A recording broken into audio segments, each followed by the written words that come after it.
I'm not going to retire from this format. গুঞ্জনে ভারী হয়ে উঠেছিল আকাশ। এই বুঝি বিদায় বলে বসেন। কেউ বলেছিল এটাই লাস্ট ডান্স, কারো মনে ষড়যন্ত্র তত্ত্ব অবসর নিতে বুঝি বাধ্য করা হবে। তবে সেরকম কিছুই হলো না।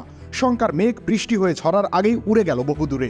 রোহিত শর্মার সহজ স্বীকারোক্তি, ওয়ানডে ক্রিকেট ছাড়ছেন না এখনই। বিরাট কোহলিও থাকছেন আপাতত। দুজনেই তাকিয়ে আছেন ভবিষ্যতের দিকে। কি হয় আগামী দিনে সেটার উপরে নির্ভর করছে বাকি সব। এখন তো কেবল উদযাপনের পালা। 11 বছরের ট্রফি কোহারা কেটেছিল 2024 সালে। টি-20 বিশ্বকাপ জিতেছিল রোহিত কোহলিরা। সেটা রেশ কাটতে না কাটতে আরেকটা বৈশ্বিক শিরোপা ঘরে তুলল দলটা। কিন্তু ক্রিকেটের মতো খেলায় আবেগের জায়গা আসলে কতটুকু, উদযাপন করার অবকাশও বা কতখানি।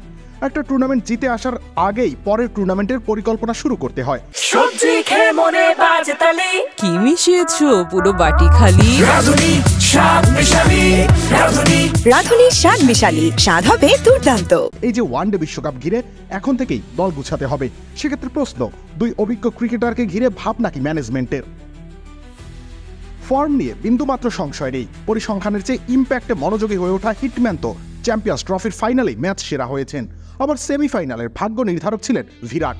ভারতীয় একাদশে তাদের জায়গা পাওয়া নিয়ে সত্যিই কোনো সন্দেহ নেই। বড় মঞ্চে তারাই ড্রেসিং রুমের সব থেকে বড় ভরসা। কিন্তু সমস্যা দুজনের বয়স। আগামী বিশ্বকাপ আসতে আসতে রোহিতের বয়স 40-এর গণ্ডিতে পা রাখবে। অন্যদিকে কোহলি প্রস্তুতি নেবেন 39তম জন্মদিনের।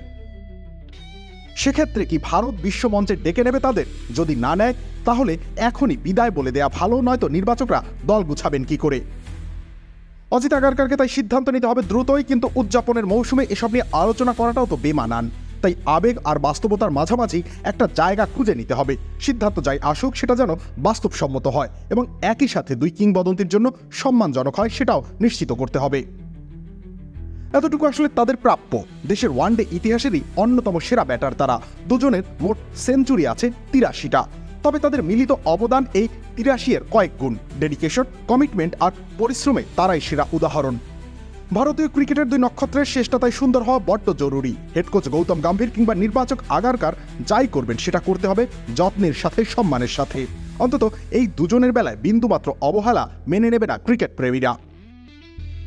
রবিউল ইসলাম রনি, খেলা 71।